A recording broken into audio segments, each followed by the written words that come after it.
Okay, welcome back. I'm gonna keep working this limb down to my profile lines.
Okay, so to work that down, I'm going to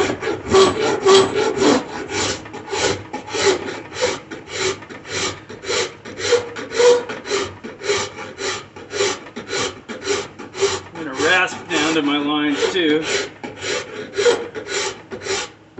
So when I'm cutting with my rasp, the rasp is only going to cut in one direction. I don't want to cut towards my back like this because it could tear out on the back, so you want to always rasp towards the belly when you're doing the edges so that you don't accidentally have a tear out. Now I'm using the rough side of my rasp right now, and using this rough side. This is where your file card comes in.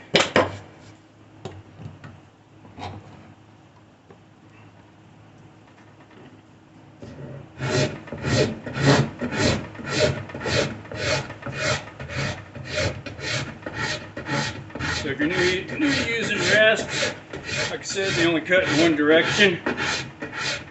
So you want to,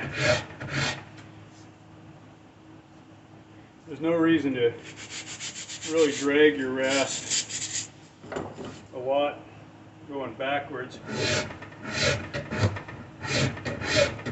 Just a pushing motion. You want to start with your rasp on one edge up front, and you want to go forward this way and sideways at the same time, so you don't dig a hole. Obviously, if you just went back and forth in one spot, you're going to kind of dig a hole.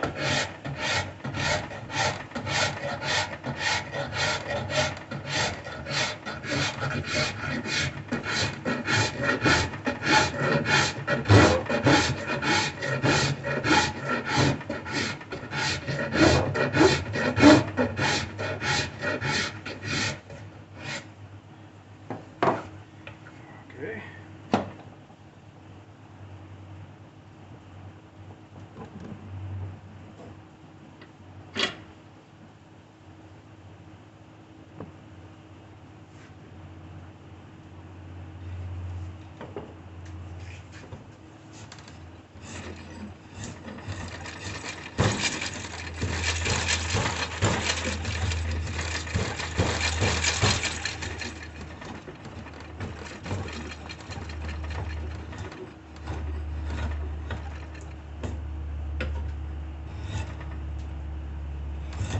Now this is my fade, that's my handle, so I don't want to get into my handle yet. So I'm going to leave that full length, full width for right now.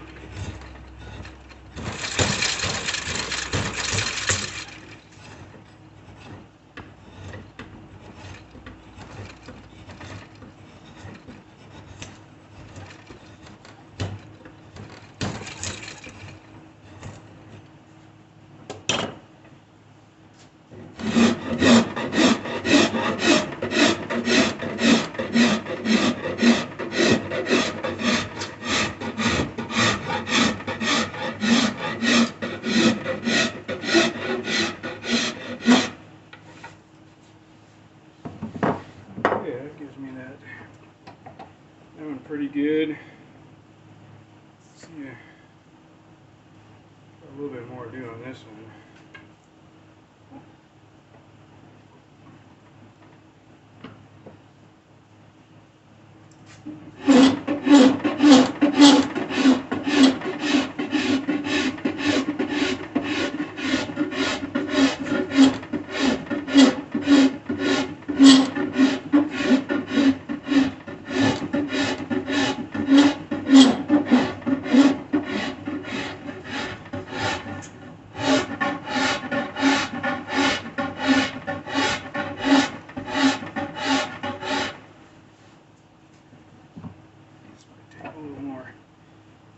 Might take a little more draw knifing on this side. Let's see where we're at here.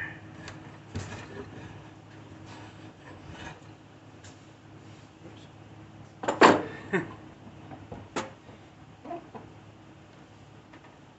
There we go. That's what I want.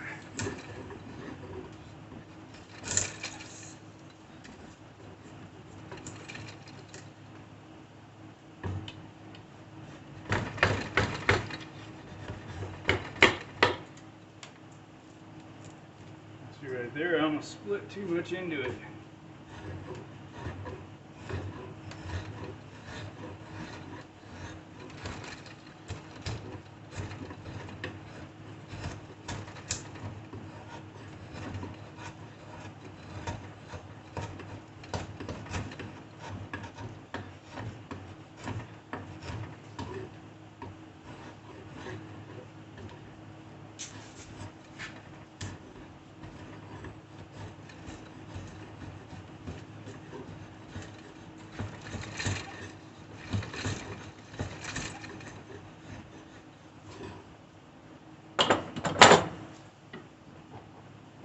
So if that happens, you start to split in, you got to go in the other direction with your draw knife. So if it's starting to split out one way, you got to come back at it the other way. Split in.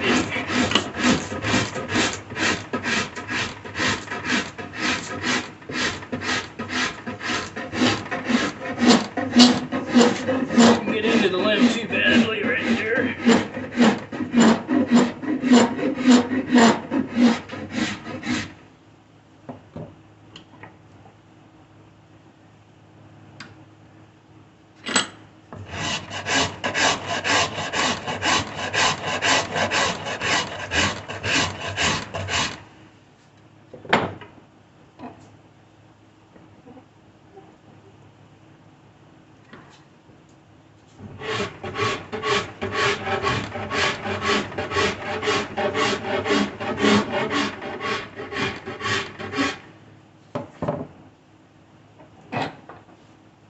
So basically I've got my limb profiles done.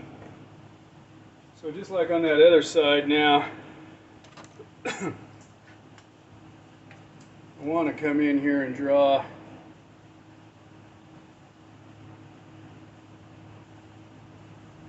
about where I want to take off my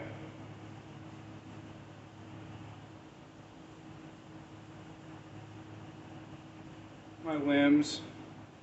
It's giving me lots of meat, but I want to draw that in there so I don't accidentally take too much off.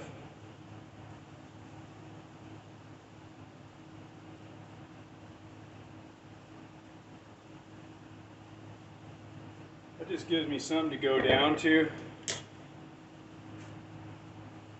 Now I can come in and hatchet this down, which is probably what I'm going to do. So we'll hatchet this down, and then come back and clean it up with the rasp. Okay, and now I'm going to come in and hatchet some of this down.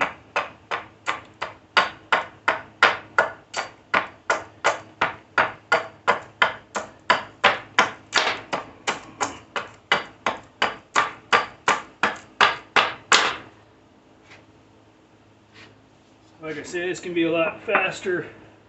This can be a lot faster with a bandsaw.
Slowly chopping that down,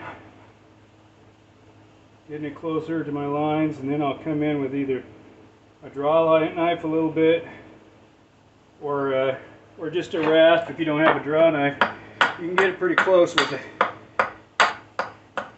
your hatchet.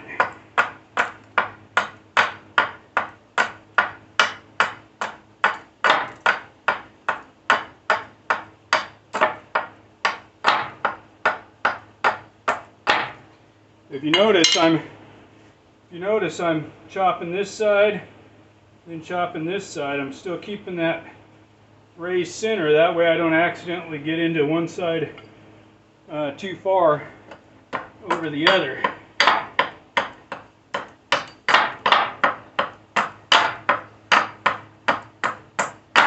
So that's still the same technique that I did with the bandsaw.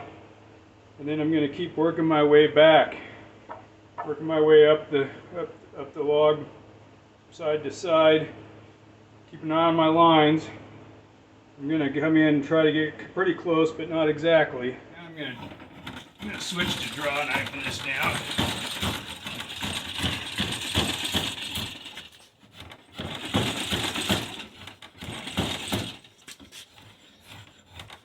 So I'm keeping an eye on my lines, working this back.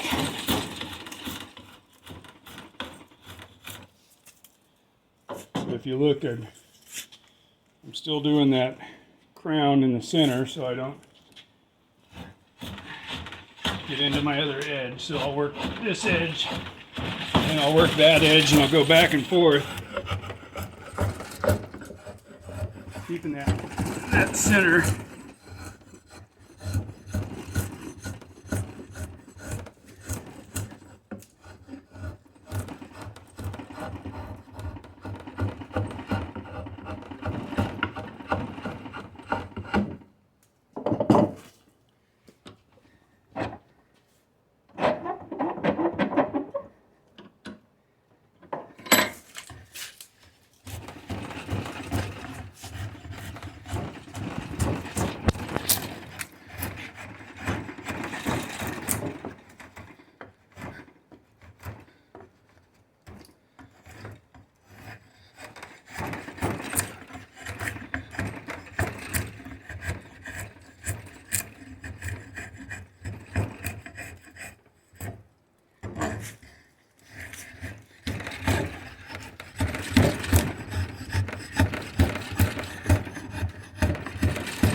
Drawknife.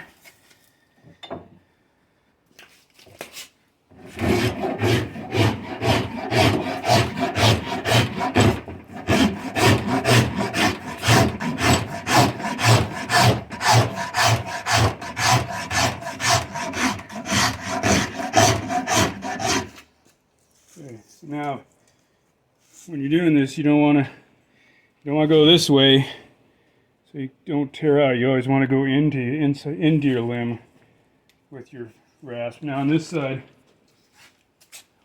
I can come in and work my rasp this way because I'm still going in to the center of my limb with the way my rasp cuts.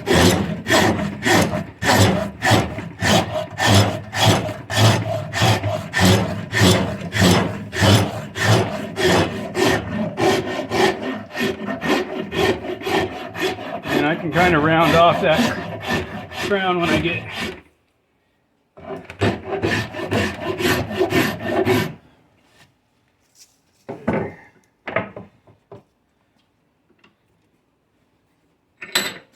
keep working this back.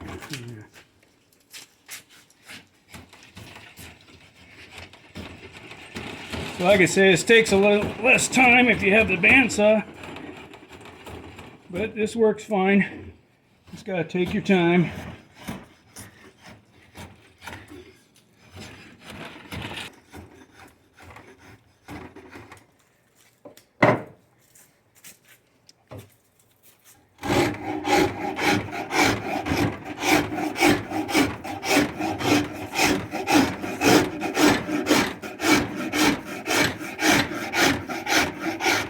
So I'm using the rough side of the farrier's rasp. This will really hog a lot of wood off, which at this point I don't have to worry about taking too much wood off, because this is giving me lots of meat.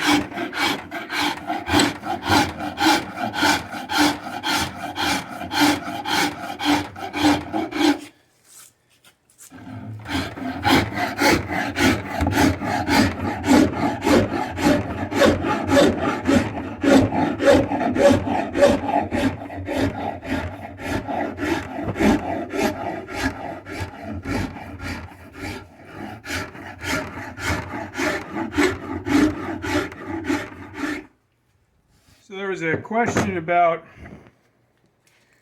removing sapwood and sapwood on bows. So this is a white wood with that type of tree that doesn't have any sapwood on it. So as soon as I remove this bark, I'll be into the one growth ring on the back of the bow, because there is no sapwood. So that'll be the last growth ring where the tree grew, will be right underneath the bark. So as soon as I get these limbs profiled like this, in my depth and everything, then I'm going to scrape off the bark, and that'll be kind of the end of the work on the back of the bow, and I'll show that in a little bit. There are trees that you do leave the sapwood on. Yew wood is one of those. Not very many trees that you leave the sapwood on, because usually sapwood isn't very strong, but yew wood's kind of an exception. So with yew wood, you leave the sapwood on. You can thin the sapwood on yew wood, but when you thin it, when you thin the sapwood, you're really cutting through the growth rings, unless you can follow one growth ring on the sapwood, which is very difficult. But you can get away with it on yew wood as long as the bows are not super duper heavy. You take a chance thinning the sapwood when your bows start getting up around 70 pounds or more. Not saying you can't get away with it, but you're taking a little bit of a chance. So you're better off, if you're going to thin it, and make a super heavy bow, to back it with like rawhide or something like that. But if it's going to be 60 pounds or less, you can probably thin the sapwood and not worry about it, leave it unbacked.